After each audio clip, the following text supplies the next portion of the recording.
and jump right in. This is a very special class tonight. We have this is our Wednesday night slot, which is Torah studies. But tonight we have a very special edition of Torah studies that we like to call High Holiday Boot Camp. And the reason why we call it High Holiday Boot Camp, and we try to say it 3 times fast, is because this is going to be exploring the soul of the holidays. This is going to be exploring the themes, deeper themes of the upcoming high holidays. We have one class on Rosh Hashana, the Jewish New Year. We have our second class will be on Yom Kippur, Day of Atonement. And the third class will be on Sukkot, the festival of, I want to say, what do we call it? The festival of the tabernacle? Yes, is that what they're calling it? Is that what the kids call it nowadays? Sukkot, the festival of booths. Booths, yeah. In my day, this is what I'm going to say. In my day, the festival of booths was a school carnival when they had a dunk tank and a apple bobbing situation, whatever. Nonetheless, we are going to have a class on the booth festival, aka Sukkot. Now, just a word of scheduling before we get started. So this week, tonight, Wednesday, is session 1 of boot camp. Session 2 does not take place next Wednesday, because next Wednesday at this time is still Rosh Hashana. So, right? It's still Rosh Hashana. So we are day 2 of Rosh Hashana. So we're going to push off the class, not push off, the second session of High Holiday Boot Camp / holiday edition of Torah studies is going to be, who's got that information? Is it Sunday or Monday? The second session of this. I think it's Monday. It's going to be Monday. Sunday. Oh, it's Sunday. Sunday the 12th. Perfect. That's the 12th. Perfect. You guys know the schedule better than me. I don't need to know when. I just need to know what. I'm kidding. I also need to know when. So the 12th and 19th is going to be the next ones. But you didn't come here tonight to find out about the schedule. Although it's good also to know about the schedule. You came here to learn about Rosh Hashana, and that's what we're going to do. But first, I need to mention a special blessing, special bracha.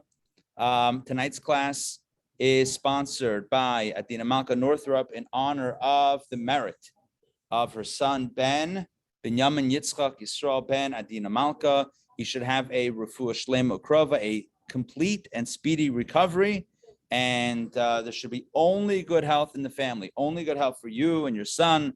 And he should give you nachas, and you should give him nachas, and it should be a nachas party, as is a beautiful thing.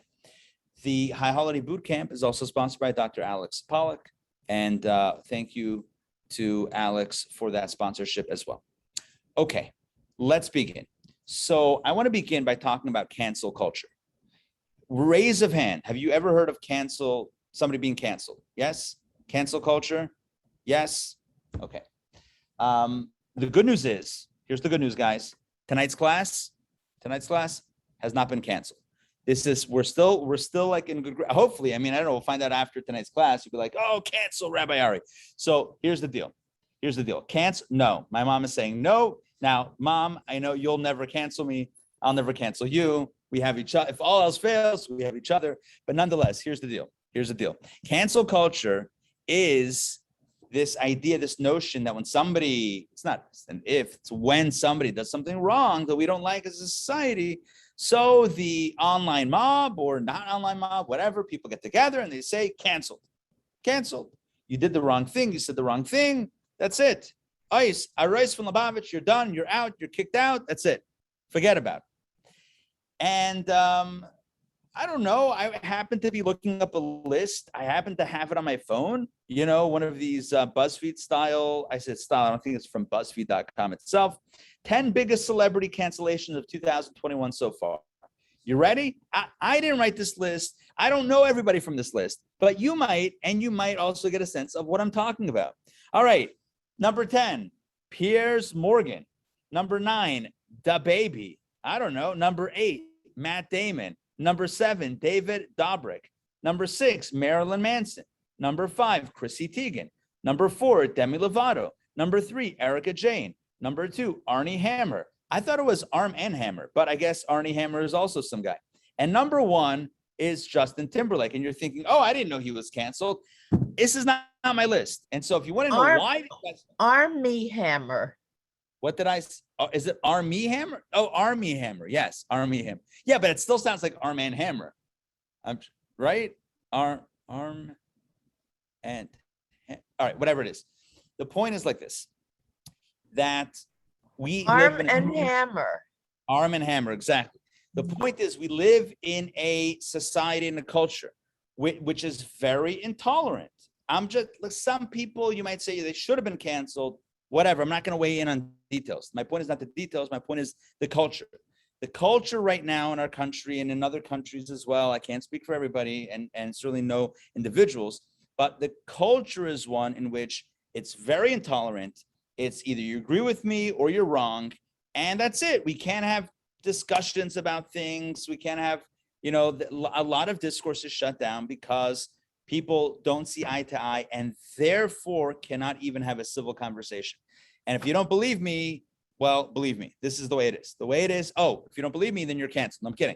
This is the reality. The reality is that people are very intolerant of other people and other people's views that are not the same.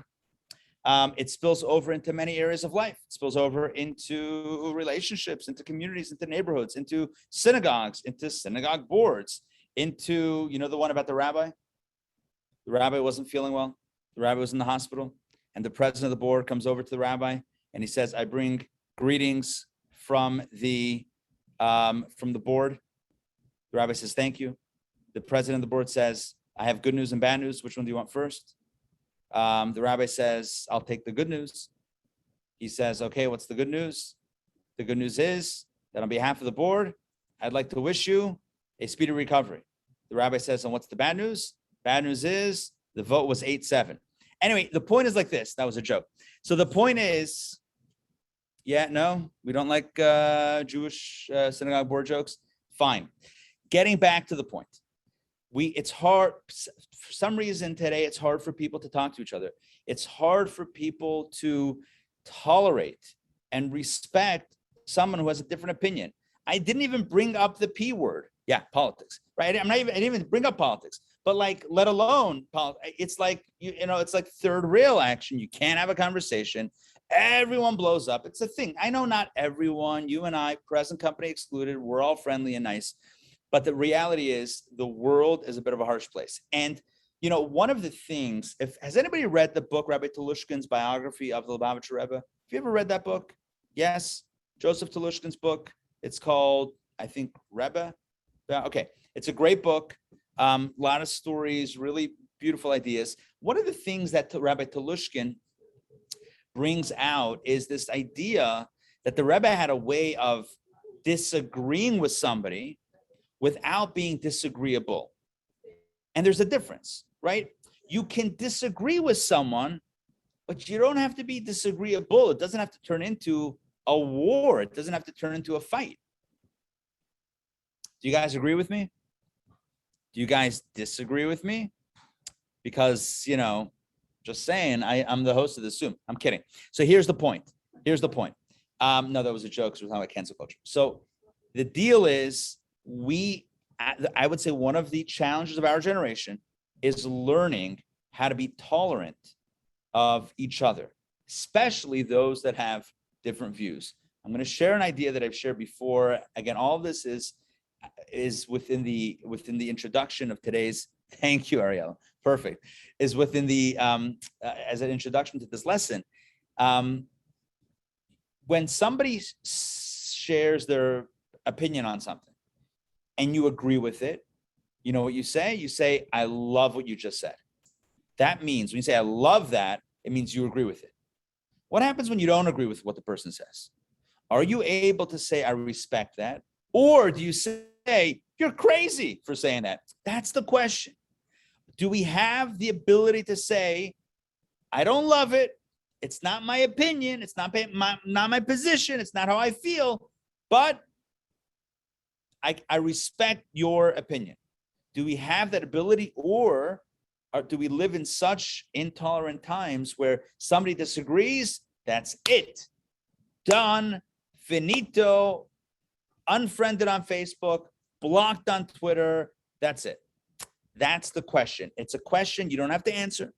It's a question that we need to think about, not only for society, but also for ourselves. How well do we get along with others?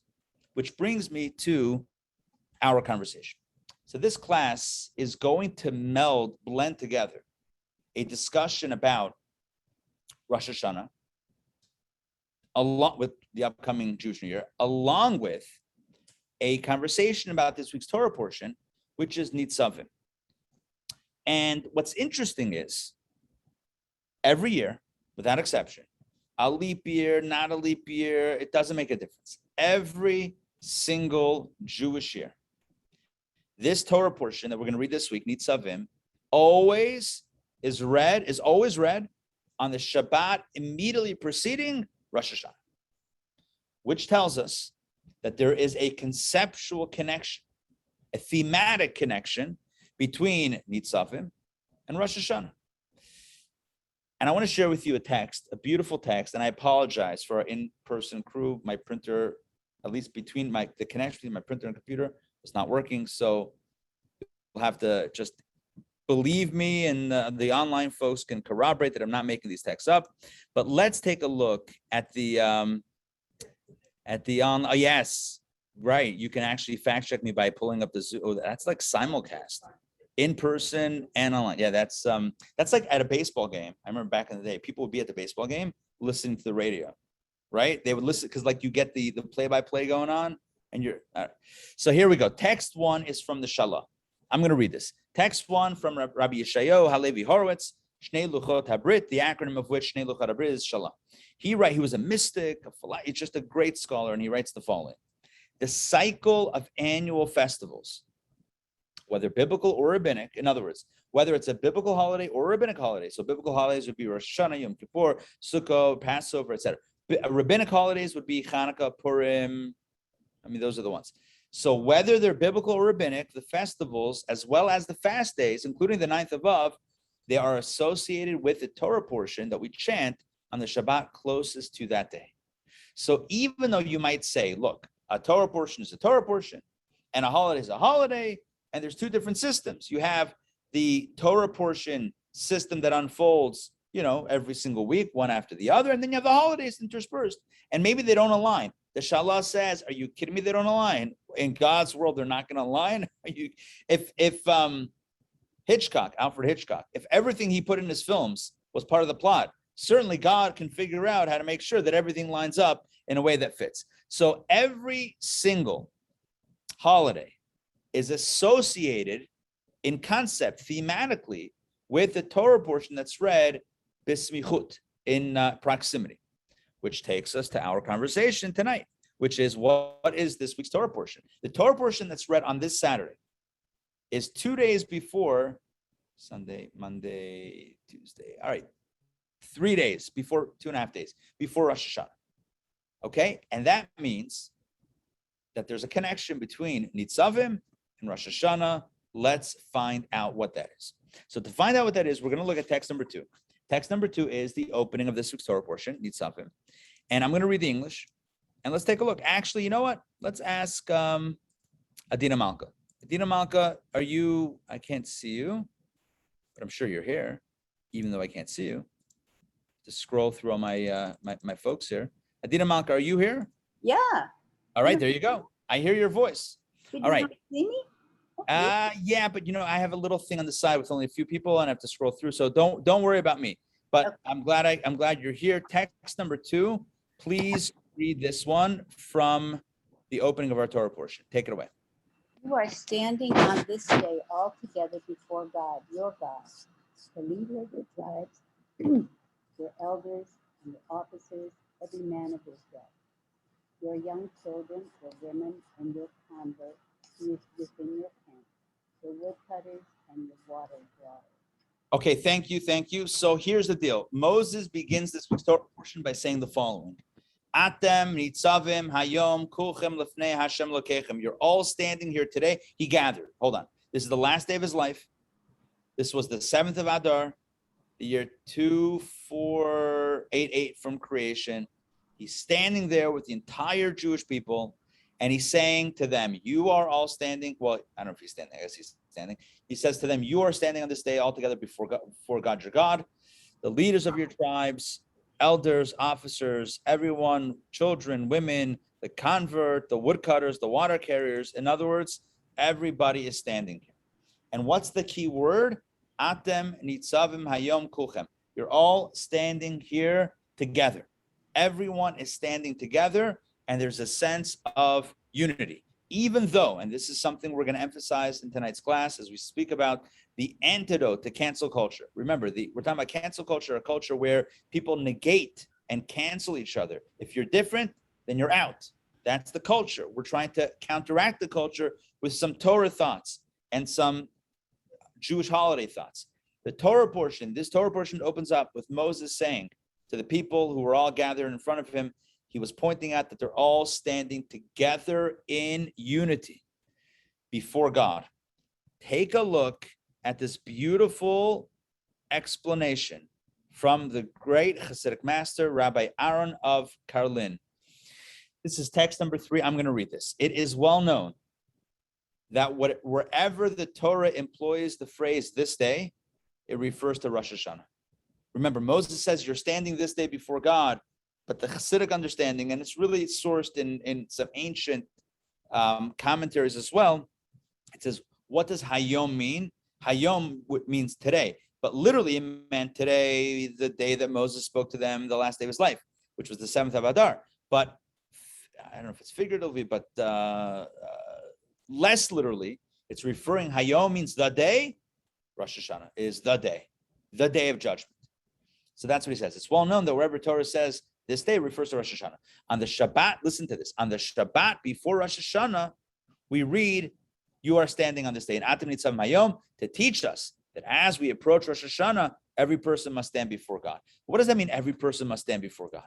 Here's what, you could learn that, you could understand that different ways, but here's how we're going to understand this tonight. Every person must be standing before God and be inclusive of the other and be welcoming to the other person. That's the message. Atem nitzavim hayom kulchem lefnei Hashem lekechem. You are all standing here today before God. All standing here equally before God. And who's enumerated? Who's enumerated? The elders, the heads of the tribes, right? The leaders, all the way, and I'm going to use the word down, all the way down, and tonight's class is trying to negate that idea of higher and lower, but just to get this ball rolling, Moses enumerates from the leaders down, so to speak, to the wood choppers and the water carriers. You would think a leader is, very important. And the wood chopper, all right, yeah. And the water carrier, it's not such a prominent position. And Moses says, Atem nitzavim hayom kulchem, you're all standing here together, which evokes the idea of oneness, what we would call in Hebrew achdut, which means a oneness and a unity. It's like inclusion. It's about embracing the other, even though they're different. They're different. You have this role, they have that role, you embrace them. The question is, how do we do that? How do we move from a place of fragmentation, a place where we judge the other? We say, oh, I'm here, you're there. Oh, you're different than me, canceled. How do we move from that place of divisiveness to a place of embracing unity? And the answer is, when are you atem nitzavim hayom kulchem? When do you stand all together before God? I just messed that up. When do you all stand together in unison? When you're lefnei Hashem. When you stand, when you reflect on the way everyone appears to God. In other words, the meditation here is, and we have one theme tonight, and it's a powerful theme. We're going to look at it from multiple angles. The core idea that we're going to explore tonight is moving away from a human perspective. I'm going to call it flawed human perspective of fragmentation and divisiveness, where we look at the other one and say, you're different, and therefore you're not like me, and therefore you're not the same, and therefore you're not equal, and therefore you're not as valued as me. And I don't like you, and I don't like, right, God forbid. But we move from that place to a place of love and embrace. And how do we do that? When we embrace God's perspective. And that's what it means. You're standing here all together before God. When we recognize God, when we put God in the picture, then we can embrace the other one. What does that mean? On a very general level, without delving into the details. When we recognize that God looks at everyone in the same way, then that hopefully reminds us to look at each other in the same way as well, embracing the other. Let me share a text with you. This is going to be a bit of a mystical text. It's going to be a little bit of a Kabbalistic terminology, but bear with me, and I'm going to explain it, and this will be the core idea of the class. Actually, I'm sorry, we're going to do two texts, text 4 and then text 5. Text 4 comes from the Midrash Tanchuma. The Midrash says, even though I got in the word, in the speaking from the first person of God, so to speak, even though I appointed leaders, elders, and officers over you, you were all equal in my eyes. This is God speaking, so to speak, right? God says, yes, some of you are leaders, some of you are heads of tribes, etc., but you're all equal in my eyes. As the verse says, every Jewish person called Ish Israel, everyone is grouped together as one in oneness. In the language of Kabbalah, this is what I mentioned just a moment ago. This is the Kabbalistic text, text 5. This is from the Alter Rebbe, the founder of Chabad. He writes in the Torah, they gather. Listen to this. The movement from divisiveness to unity is they gather from the multiplicious world, into which their mindsets had dipped. So you go from the world of fragmentation, this one inclined this way and that one the other way, etc., and they form instead a singular domain in keeping with the divine oneness. I told you it was going to sound mystical. Look at this. Now we're suddenly mystics. But look what he says. There's a world in a world of multiplicity and divisiveness, and diversity is a good thing, but divisiveness is not. It's good to have differences, but not when they create differences amongst our hearts and our souls. So moving from the place of multiplicity, from the place of divisiveness, where we can sometimes fall into, where one person feels this way and the other person feels that way, and they fight because they feel differently, to move from there instead to a rishus hayachid, to a domain of oneness, in keeping with the divine oneness. That is the goal. The goal is to move from fragmentation to unity. The question is how. Tonight, 4 or 5. I think 4. 4 approaches, 4 strategies for moving away from divisiveness into a place of unity. So what we've established thus far, just to recap, we've established thus far that the world that we live in right now, the society that we live in, is very divisive. It's so divisive that if somebody doesn't agree with us, we cancel it. That's what's going on right now in the world. That's the temperature of the world, right? We're all fighting. We can't talk. We can't have, it's just, it's like, it's so hostile. It's so contentious. So that's the deal. Then we spoke about the fact that Rosh Hashana is coming up. And there's a Torah portion this week, Nitzavim, and the two are connected, Rosh Hashana and Nitzavim. So if we want to know the nature of Rosh Hashana, what our avodah, what our service is, what we're supposed to be working on this time of year, let's look at the opening verses of this week's Torah portion, which talks about Jewish unity.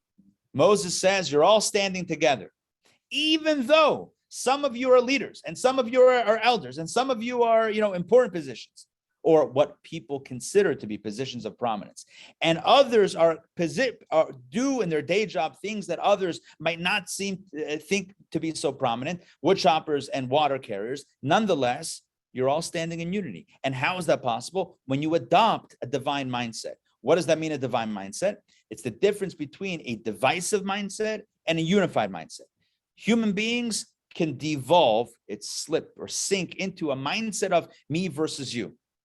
Right? Me versus you. You agree with me, you're on my team. If not, you're on the other team, and now we're fighting. That's human nature devolving into this combative zero-sum game. Only one of us can be right. But God is big enough to embrace everything. God is the ultimate unifying reality. God is one, and God is oneness.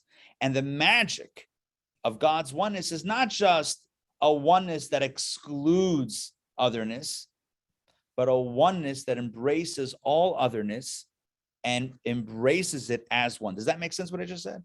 You could have one that's exclusive, like, oh, we all get along because we've closed off this group and everyone else is banned.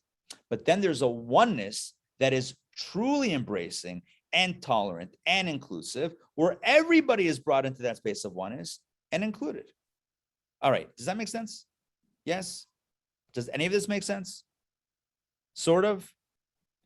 This, or this? That's what I tell my kids. All right, good. All right. I have enough thumbs up, thumbs up, that I feel comfortable continuing. So we're at the point where we know what we need to do. The question is, how do we get there? So I'm going to give you 4 meditations. 4 meditations of how to view the other in a more healthy way so as to encourage inclusiveness and not divisiveness. The goal is to be inclusive and not divisive. So how do we do that?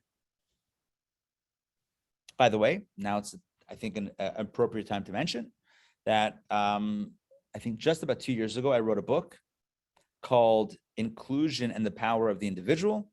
And the book, the core of the book is about the Jewish mandate as through the lens of Chabad teachings, the Jewish mandate and really the human mandate to be inclusive with regards to special needs.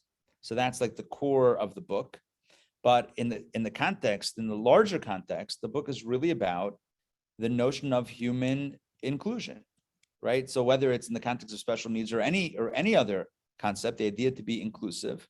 And part of that is the second half of the title, which is the power of the individual. Because inclusion doesn't mean that you have to be like me for me to embrace you. The whole point is that as an individual, different than me, I include you, I embrace you, right? I don't embrace you only because, okay, let me give you an anecdote on this. The Torah discusses in 2 places, in the book of Leviticus and the book of Deuteronomy, discusses the laws of kosher. What is kosher? It's what I like to call the Sinai diet. I just say that because, like, you know, everyone's into like diets. Like there was Atkins and then South Beach and then Chvesvas.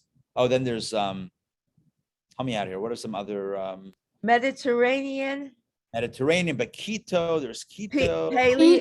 paleo. Yes, good. Okay. So then there's the Sinai diet. What is the Sinai diet? The Sinai diet is ultimately the healthiest, right? Because it includes kishke and knishes and kugel and kreplach. I'm kidding, all the K words. No, I'm joking about that stuff. But the Sinai diet is kosher, and there's a reference to kosher. And twice in Torah, the Torah discusses what a Jew is to eat and not to eat. And it discusses this regarding land animals, fish, and birds. And regarding birds, the Torah lists a bunch of birds that are not kosher. And one of the birds, and according to the commentaries, the reason why these birds are not kosher, although it's a divine decree, but the rationale that we might apply is because all of the birds mentioned are birds of prey, right? Which means they daven all day. They're praying. I'm joking. The other prey, PR, yes. I feel that I'm looking at faces of anguish in front of me, but also I can feel the energy of pain. And like, this is like a day of affliction. It's almost like a Yom Kippur joke. It's like, oh, you're afflicting me with the joke. So, but the birds of prey, birds that like attack each other. Like I saw in my backyard the other week, I saw a raven or a vulture. I don't know, some bird that I did not want to mess with. It was like, okay, that's a scary looking bird. I don't think I'm going to eat it. So it's not kosher. Birds of prey are not kosher. One of the birds that are mentioned as not kosher is the chasida. Chasida. Now, hold on. If you know any Hebrew, the stork. Chasida is the stork. Excellent. But look at the word. Chasida. It's like chassid or chesed, right? What does chesed mean? What's chesed? Kindness, right? Chesed is kindness. So hold on, birds of prey. So why is a bird called kindness? So Rashi explains, the commentators explain that why is the stork? And again, the only thing I know storks is they deliver babies. That's the only thing I know about storks. But other than that, and Dr. Maxey can, as a pediatrician, you can corroborate, right? That's all right. Fine. Good. As long as we're on the same page here. That's it. Yes, Rabbi. Anything you say, Rabbi. There you go. By the way, I once spoke to someone. I had a friend in yeshiva who came from Russia. And he said in Russia, at least where he was from, I can't speak of all Russia, but he said where he was from, it wasn't a stork, but it was cabbage. Maybe it's a tradition elsewhere also, where you unwrap a cabbage and there's a baby, huh? It's where Cabbage Patch dolls came Cabbage from. Patch, I guess, and that must have been the origin of Cabbage Patch. And now we probably should plug the Georgia nursery of Cabbage Patch dolls or whatever they have around here. But back to our discussion. So it says that why is the store called the Chasida? Because she, whatever, just call it a her, because the stork does chesed, kindness, with her fellow storks. So the commentaries ask, so one second. So hold on, Zuki, for these bird facts. Good. Pam is loving it. Okay, good. So here's the deal. The stork, our sages say, the stork acts in a kind way to its fellow storks. So the commentators ask, so why is it not kosher? It's not a bird of prey. And the answer that's given in the commentaries is you got to pay attention to what it says. It acts kindly to its fellow birds. It's fellow birds. Oh, so if you're part of the group, now we love you. You're out of the group, no time for you. That's not kosher. What's kosher is inclusion means that you're truly inclusive to the so-called other also, right? It's not just, I'm inclusive to those that are like me. Bro, that's not inclusion. That's not inclusion. That's not inclusive. That's just sticking within your birds of a feather. Oh my gosh, we have so many bird things, right? This class is for the birds. All right. Anyway, this makes sense. So the goal is, how do we move from a clique-based society, right, where we're all about the groups? You're in my group, you're amazing, can't do anything wrong, you're always right? You wave this type of flag, then you're right. You wear those colors, you're 100% right. And if you're the opposite, you're always wrong, you can never be. How do we move from that place to a place of true embracing the other, a true inclusion and loving the other and getting along? Atem nitzav hayom kulchem, Moses says. You're all standing here today. When you adopt, you can be one. When you adopt a divine perspective, from God's perspective, we're all one. How do we get on that page? 4 meditations. Meditation, I'm going to give you the names of the meditation, and then I'm going to elaborate. Meditation number 1 is the totem pole. Meditation number 2 is the circle. Meditation number 3 is the body.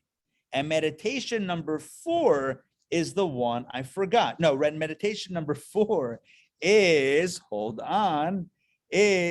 no, I just don't have a good name for it.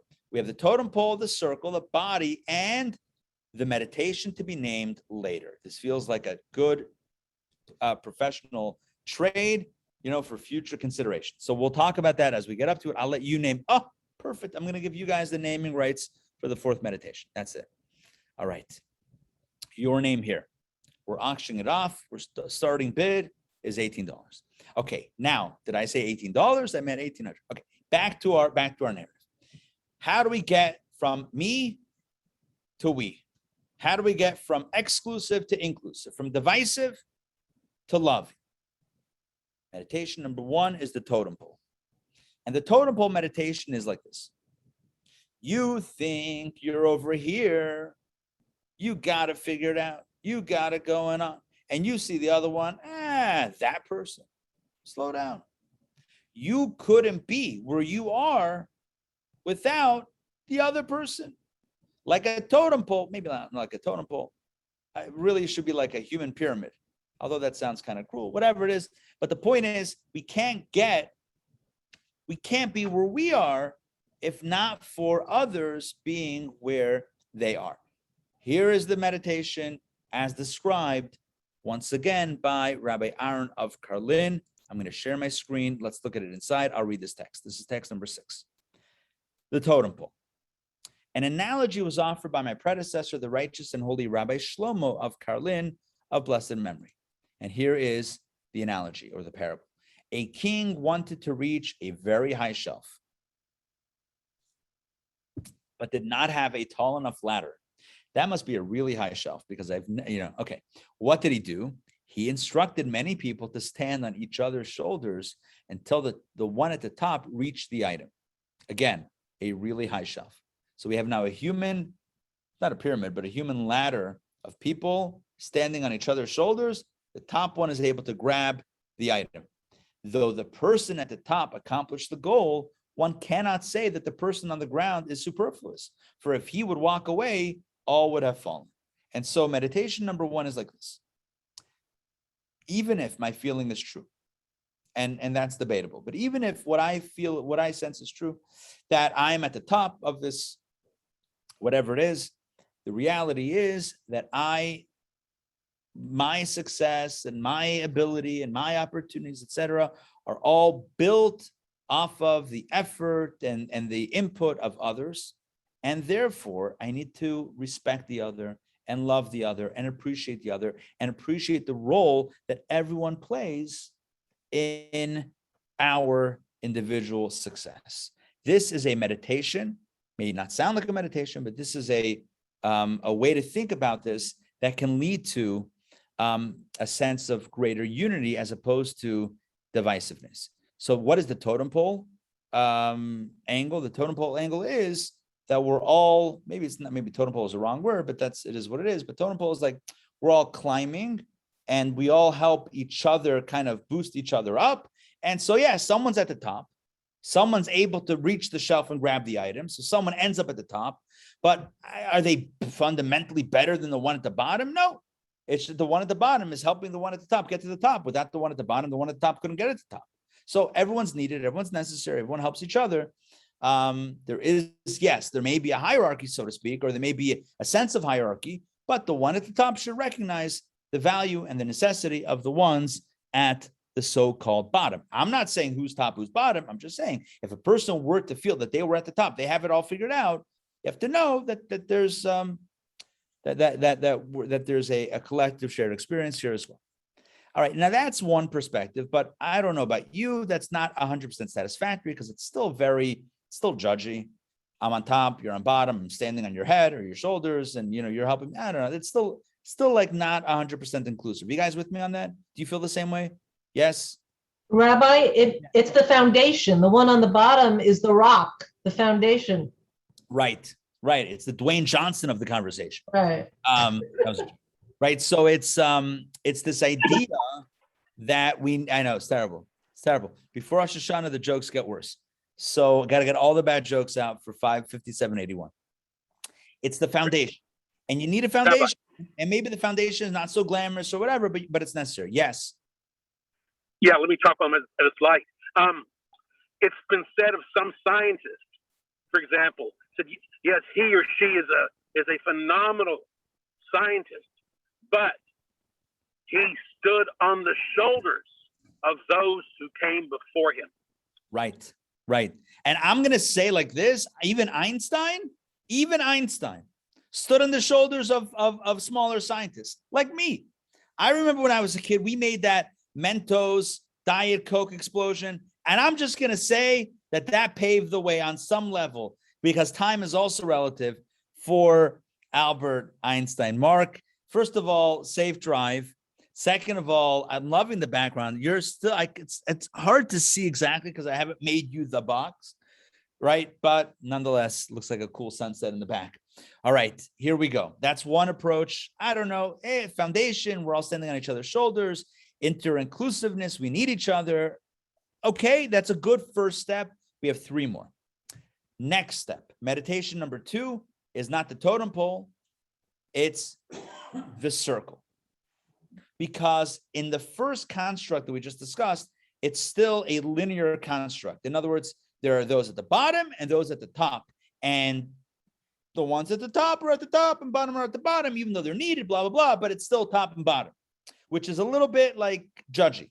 The second meditation is different. It's imagine you take the totem pole and you make it flexible. And instead of being a pole, you stretch it or whatever it is, and you make it into a circle. So now instead of being linear with a beginning and an end or a bottom and a top, you now have a circle. By definition, a circle has no top or bottom. No one is any further or closer to the center, right? The center is, every part of the circle is equidistant to, right? Every part of the circle is equidistant to the center by definition. Otherwise, it's not a circle. And that's it. So there's no top, bottom. There's no right or wrong. There's no high, up or down. Everyone's equal. That's a greater form. This meditation is a greater form of human unity, relationship unity. And it says, in essence, what is the circle meditation? It's that not only is someone up and someone down, but the one up needs the one who's down. No, it's that we're all a circle, and thus we're all equally necessary and play equally important roles in life. Okay? It means that we're all equally important. It's not like the one at the top that reached the shelf is the one who got it done, and the one at the bottom was only acting as a foundation, acting as muscle, but it's that everyone gets stuff done in their own way. And therefore, everyone is important. Everyone has a place in the circle, etc. Even more so, I'll tell you this. Imagine, forget a totem pole, because that's like, okay, imagine a piece of string. You take a piece of string, right? You have a 12-inch. You have a foot-long piece of string. Great, and you hold it from top to bottom, and now you say, oh, so when it's in the linear configuration, so the one at the top is 12 inches higher than the one at the bottom. Okay, ooh, very different. Ooh, I don't know if I could talk to you because you're on top. Oh, we have a meditation that you couldn't be 12 inches up if I weren't taking up those other inches in between. Fine, so we still have a relativism. Beautiful. But imagine if we move from linear to circular, and now you make this string, the same 12-inch string, into, instead of a up and down string, you wrap it around into a perfect circle. What happens? The one at the top and the one at the bottom, where are they now? Next to each other. Does that make sense, what I'm saying? You with me? Right? You had the one on top and one on the bottom, but if you make it into a circle, yeah? If you make it into a circle, right? It's like a heart thing. Oh, let's take a selfie. So if you do a circle, so the one that was at the top, one is at the bottom, now they're neighbors. Now they're like, oh, you. And it's like, yeah, you. Huh, now you look at me. All right, well, no, they're going to get over that stuff. But the point is that everyone is together, equidistant. But what is the real meditation of the circle, and how does that actually play out? For this, we go to the third analogy, and that is of the body. So totem pole, circle, and now body. Let me share the next text with you, which is text number 7, which comes once again from the Alter Rebbe, the founder of Chabad. He says like this: there's a great principle in the realm of holiness. The end is wedged in the beginning so that it has no beginning and no end. I'm going to say that again. The end is wedged in the beginning so that it has no beginning and no end. It is circular, okay? Because it stems from God, who envelops the entire world. When we abnegate our ego and are humble before our fellow to the point that no one is higher or lower than another, we become part of the sacred oneness that has no beginning and no end. Again, written in mystical terminology, but I hope the point is solid. The point is that in the realm of holiness, you don't have lines, you have circles. Holiness is defined by circles and not lines, because lines imply beginnings and ends and lower and higher, and it's very judgy and it's very divisive, and that's not what holiness is about. Holiness is a circle, it's not a line, and that's why Naotz Tchilasan Besofan Besofan Betchilasan, the end, this line right here is from Kabbalah. The end is wedged in the beginning. As end is wedged in the beginning means that when you get to the end, you find yourself back at the beginning, like a circle. You traveled the circle, yeah, and when you got to the end of the circle, the so-called end, you're back at the beginning again, right? It's like the can opener phenomenon, right? You do the can opener, right? You're meandering around the can, yes, with your little twisty situation, yeah, And you go, you take the journey around the can, right? See different aspects of the label. You get back to you get to the end, you're back at the beginning. That is the hallmark of holiness.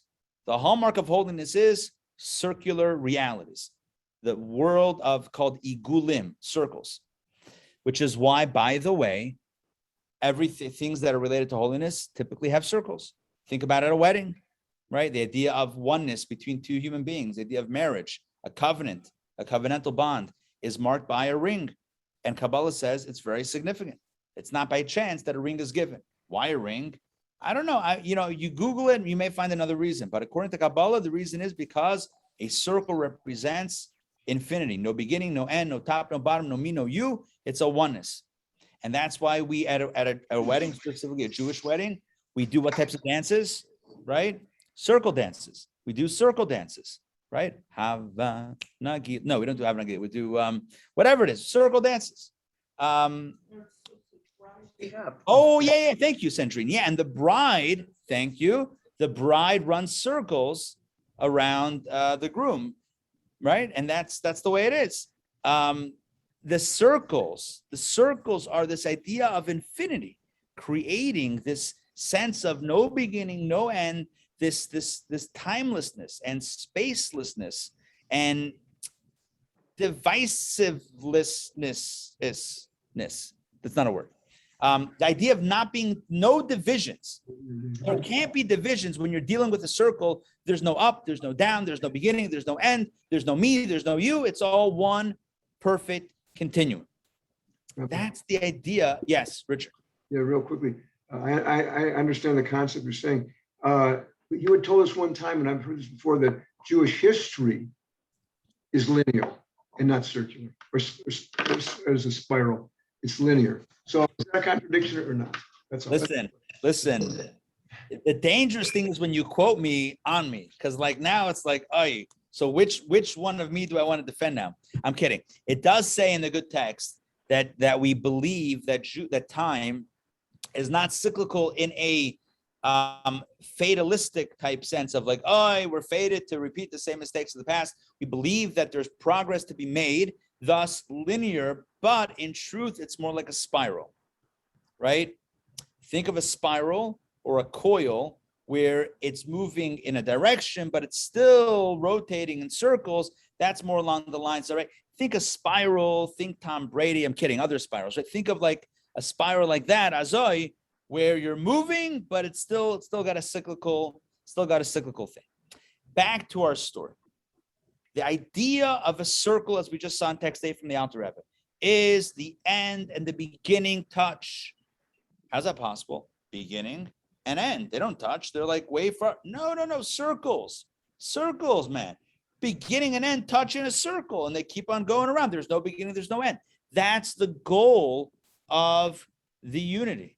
That is the goal of the unity. Back inside. Let's go back inside. Let's get more text going here. Okay? That's text 7. Sorry, that was the circular perspective. Text 8 is the body perspective. Okay. By way of analogy, this furthers the idea. By way of analogy, consider the human gestalt from head to foot. I don't know why that word is used. Bal koma means the way a person stands upright from head to foot. Though the feet are at the bottom and the head is at the top and is superior, nevertheless, in at least one aspect, the feet are superior to the head. The head needs the feet to carry it to where it needs to go and to hold it upright. In addition, if there's an illness in the head, it can sometimes be corrected through procedures performed on the foot, which means that in some respects, the head is nurtured by the foot and isn't complete without it. Similarly, our people are a single complete gestalt. Even if we consider ourselves a head compared to others, we are incomplete without them. If we seek it, we will find a deficiency within us that the other completes. This is the way the Alter Rebbe describes level 3, which is the body. So we had level 1 is the totem pole, which I'm at the top, but I needed to step on others, so they play a role. Level 2 is not me versus you. I'm not higher than you. It's a circle. Level 3 is even more than that. It's not just a circle, which is a little vague, but it's like a body. And what is a body? A body is everything works together. The head serves the foot serves the head tells the foot where to go, the foot takes the head where it wants to go. The head helps the foot heal. The foot helps the head heal. Everyone, head heal, get it? Pun, heal. Anyway, the point is everything helps the other thing. So it's like a circle. Again, it's still kind of like a circle, but now in maybe more vivid terms with regard to the body. There is something about the way the body works that works in concert, and it's not me versus you. We're all working together. Okay, and that is level 3. I want to jump to level 4. We have only a few minutes left. We'll take questions after the class concludes. But I want to get through the main concepts so we can wrap this together and have a sense of what our personal work can be in these last few days of 5781 heading into the new year. Text number 9 is the final stage, which is complete oneness, and you'll see why this is much higher than the prior 3 meditations. Level 4 is the following. This is from Rabbi Aryeh Leibish Horowitz, who was a rabbi and halachic authority. Okay, he says like this: all our people are like a single body. A body is, again, a body, but this is a higher level. A body is comprised of many limbs and arteries, some more important than others. The head and the heart are the seat of wisdom, whereas the hands and legs serve more basic needs. Similarly, with our people, each of us is joined with others like a single body. And honestly, you can, in my opinion, don't worry about the first few lines. Look at that last line. Similarly, with our people, each of us is joined with the others like a single body. Let me explain what this is adding. There's one analogy of the body where the head is the head, the foot is the foot, but they help each other out. That was level 3. Level 4, and Mark, I see your hand, but we're going to take you after we close out the class formally in the interest of time. Level 4 is different. Level 4 is not that there's a head and there's a foot and they complement each other. It's the head and the foot are part of the same body.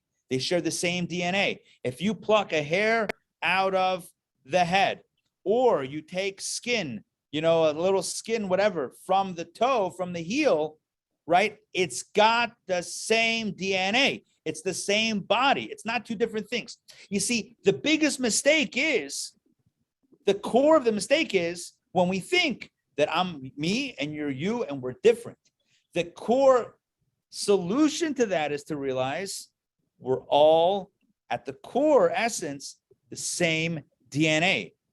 Physical, maybe not physical DNA, but spiritual DNA, we're absolutely the same. So here's where the body analogy goes even deeper, as text 9 just mentioned. The head doesn't just help the foot and the foot helps the head. They're complementary. No. The head and the foot are all part of the same you. Your head and your foot is part of you. It's your head and your foot. It's not like your head and foot are in competition. It's like, oh, like the head wants this, the foot wants that. It's not a competition. It's you. Like the Talmud says, if you were cutting something, right? If you were cutting vegetables, right? And by mistake, the knife cut into your other hand, would the other hand take retribution against the hand that cut it? Right? Would one hand become vindictive and say, oh, you've done this to me so many times. I know you're out, you're in it against me. I know you have something against me because I'm the other hand and you're jealous of me. Would you take revenge against your own hand? A healthy human being would not even think to take revenge against the other hand. Why? Because it's not the other hand. It's you. Not your head. It's not your foot. It's not right hand. It's not left hand. You know what it is? You, and you. It's just you. It's not head or foot or hand. It's you. That's the 4th level. The 4th level is to realize that we're all essentially one. So level 1 is I'm me, you're you, I'm on the top, you're on the bottom, but yeah, I need you. Level 1. Level 2 is no. Level 2 is no one's on top, no one's on bottom. We're all circular. We're all valuable. We're all necessary. Level 3 is deepening this. 1 second. Let me just mute everybody so that it's not noisy. Level 3 is not just we're all necessary, but we all complement each other. Like the head guides the foot and the foot guides the head. Not only are we all equally valuable, but we all complement each other. But the highest level is there's no me, there's no you. There's no head, there's no foot, there's no right hand, there's no left hand. It's just oneness. That's the core. So we began the class with the opening verse of the Torah portion. Atem nitzav mayom kuchem, you are standing all here today, together. And Moses says, I'm looking at the crowd. I'm scanning the crowd. I see leaders. I see elders. I see so-called respectable members of the community. And then I see people that no one looks at. The wood choppers, the water carriers, the so-called anonymous people amongst the community.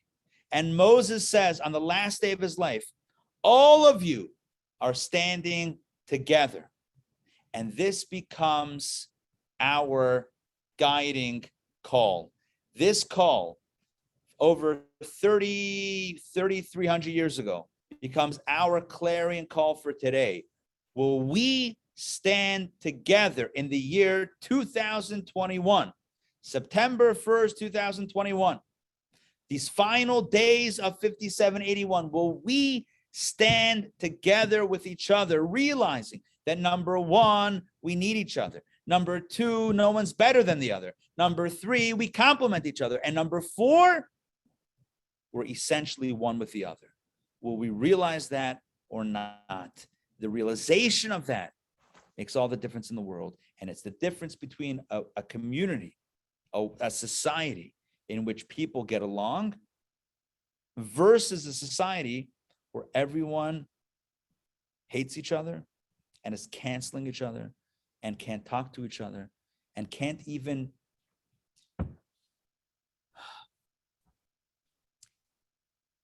you judge a society not based on how much people agree. A society is judged based on how people disagree. When you disagree, how do you do it? How do you go about your disagreements? Do you fight about it, or can you have a conversation about it? I said before, one of the things that they say about the Rebbe is that the Rebbe didn't always agree with everything and everyone said, but the Rebbe could disagree without being disagreeable. And it's not exclusive. Many people can do this, but this is what we need desperately today. We need to be able to, doesn't mean we have to agree with everything that everyone says, but how do we get to a place where even though I have my opinion, you have your opinion, I can still treat you, I can still see you and therefore treat you like part of the same totem pole, part of the same circle, part of the same body, and one with me. And that the question, can we get ourselves to that place, will dictate what our society looks like. When we choose to hate on each other and fight with each other, it erodes our society from the inside out. It grinds and grinds and grinds, and the facade might be beautiful, but inside is powder. It's nothing. It's dissolved inside. What keeps a community, a society, a world strong is when you build a strong inside. And the strong inside is people that can at the very least tolerate each other, and at the very best, love each other. This is what Moshe Rabbeinu, our great leader Moses, this was the thing that he wished for on the last day of his life. He says, all I want for you guys is to get along. Think of a loving parent before they pass away. Let's say because Moses was passing away that day. Think of a loving parent before they pass away, turning to their children and say, the greatest gift you can give me is you guys should always get along with each other. That's it. I don't need anything. I don't need, the greatest gift you can give me as your parent is, I want you guys to always get along. That's the greatest gift. And you and I know that's the greatest gift. Whether for our kids or for our parents, whether alive or not, doesn't make a difference. The greatest gift is when we get along. That's it. That's what we call nachas. The greatest gift is, and doctors. I'm kidding. But the greatest gift is when we get along with each other. That's it. And so let's give our Father in heaven this greatest Rosh Hashana gift, New Year's gift. Let's give the gift of committing to getting along, not just like a Hasidah, not just like a stork, with those that agree with us, but even with those that don't agree with us. You're going to ask, but how could I even talk to somebody who disagrees with me? Try it. Try it. Try it. It won't kill you. It won't kill you. Civil conversations. You don't have to agree with everybody. Don't have to see eye to eye on every detail. The head is a head and the foot is a foot, but it's the same body. The head doesn't do what the foot does. The foot doesn't do what the head does. They complement each other, sure, but it's the same DNA. It doesn't happen overnight, but with some meditation, we can get there. And this is the greatest gift. And here's how I want to conclude this class with one final point. On Rosh Hashana, we turn to God and we ask God to give us a good year. We say to God, look, we haven't been perfect over the last 365 days. And we all know our deficiencies inside. It's not anything we need to announce. We all know our flaws, and we all know our shortcomings, and we all know the areas in which we've failed ourselves and failed others and failed God this year. But on Rosh Hashana, we turn to God and say, God, despite my shortcomings, I want you to love me. And I want you to give me all that I need. And you know what that means? You're asking God to move away from a linear relationship to a circular relationship. You're asking God, don't judge me based on performance, how far along the goal I've reached. Don't judge me based on how many points I've accrued this year, because I know, and God knows, that I've fallen short of where I need to be, if we're honest. Don't judge me based on linear judging, linear points. But love me based on the fact that you love me. Love me based on the fact that you're my father and I'm your child. You're my God and I'm your person, right?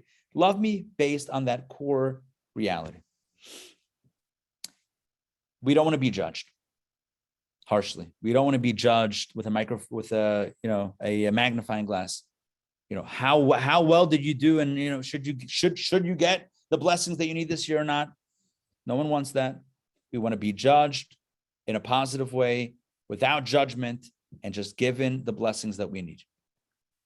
Circular, not linear. So my friends, if that's what we want, let's do the same to others. If we want that closeness with God, that non-judgmental closeness, despite what we've done or haven't done, let's extend the same courtesy to the other person.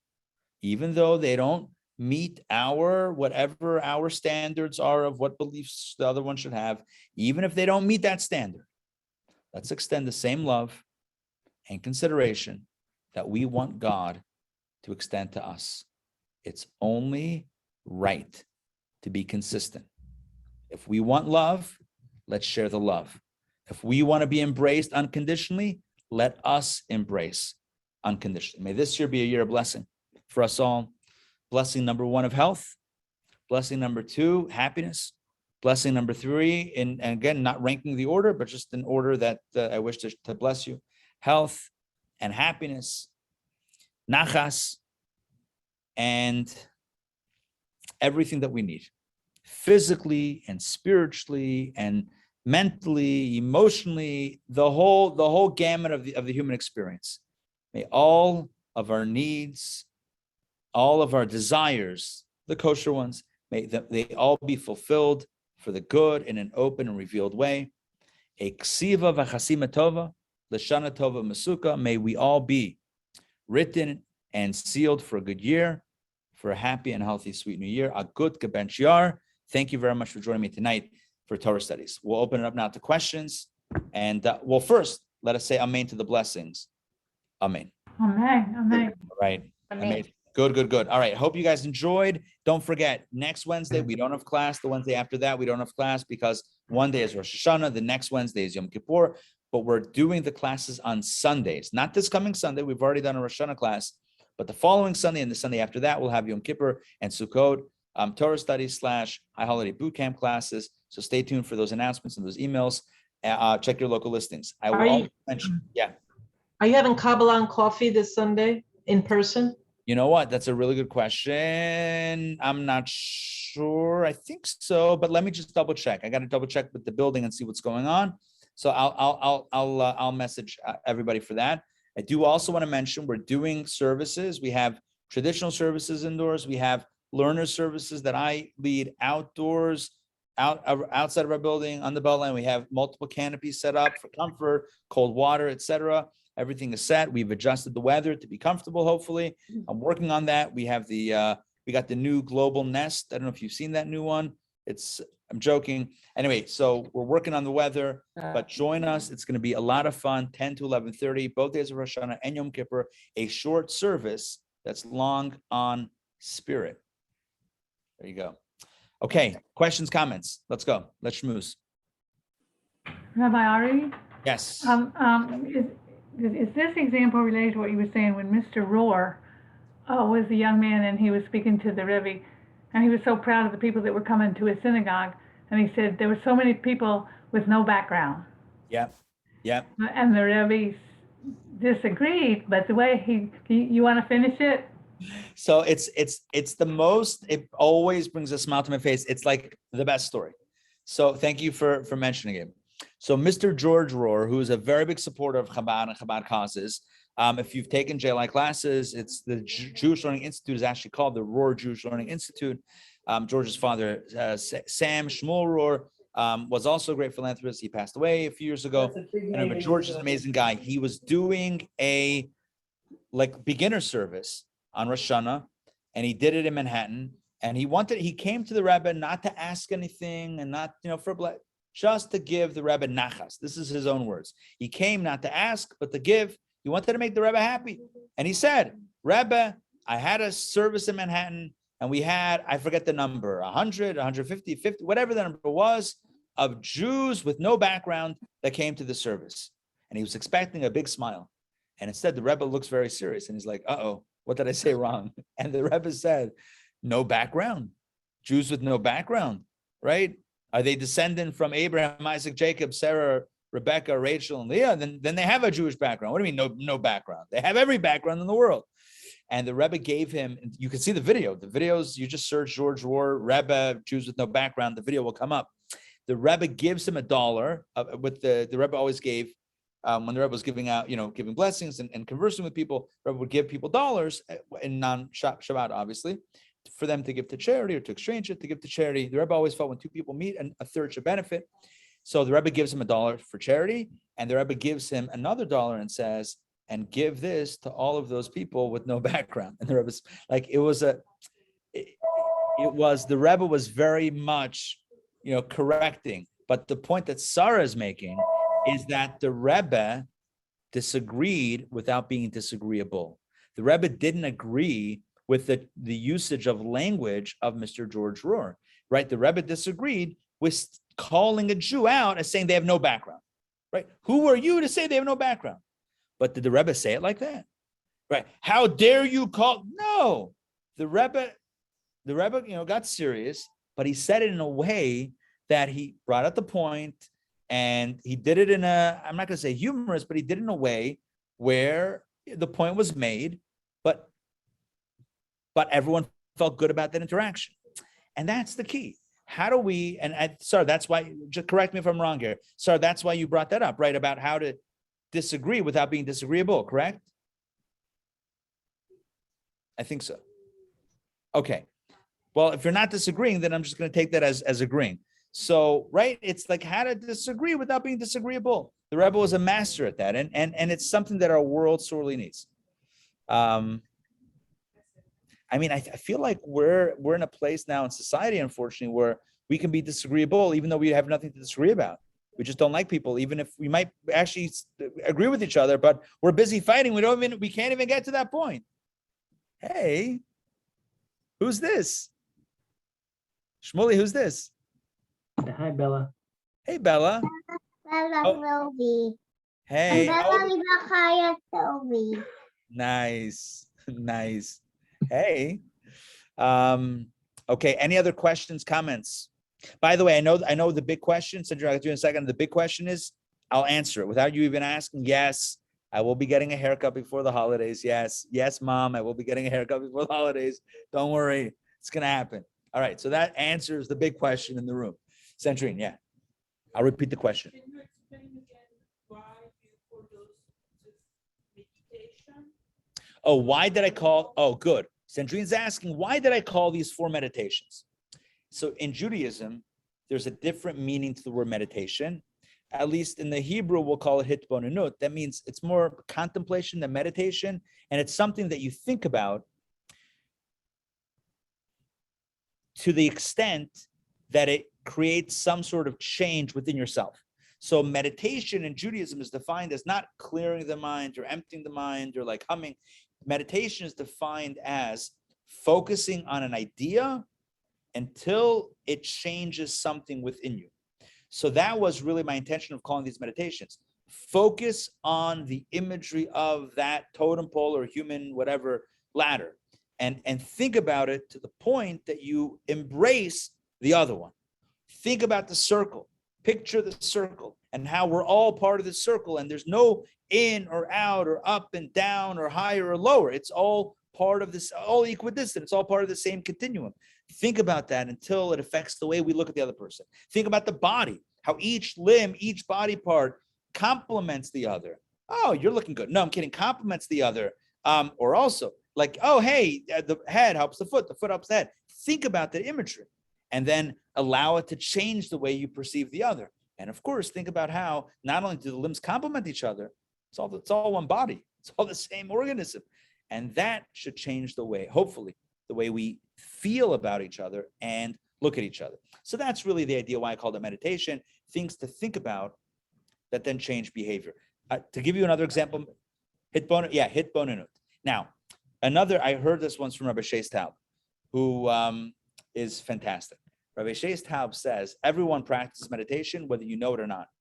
This is the example that he used. It's like, you ever drive down, one day you're driving to work, whatever you're commuting. This is when people, would go to work outside. So driving to work, commuting, and suddenly you think about the not nice comment or the interesting comment that the person said to you, your coworker said to you like 2 weeks ago, and you're thinking about it and you start getting upset. You're like, I can't believe they said it. And then you think, you know what? It's not the first time they said that. There's now a pattern because I remember like a year ago, the guy also said the similar thing. And I bet, and you start creating all these connections. And before you know it, you're getting upset and you're gripping the steering wheel and you're getting tense, like physiologically, like your body is tensing up. And meanwhile, that person's not there. No one's saying anything to you. So what's happening? Your brain, your own mind is conjuring up a physiological, like a bodily reaction. That's meditation. Meditation is thinking so strongly about something to the point that it changes something within you. That's a negative meditation. Don't do that meditation. Do these meditations where it leads to greater unity and love. Donna. So getting back to what you were saying, so every Jew has 5,782 years of Jewish background, right? So I'm asking, yeah. So a little bit less because Jews didn't start at the oh, beginning. that's fine. Yeah. Whatever. Yeah. Okay. But what, nowadays there's a question that people Jews ask each other, are you religious? And I find that I look at it the same way as you're saying. I think we're all religious in our own ways. I mean, but people are looking for some specific criteria. I will tell you that I have never asked anyone that question in my entire life.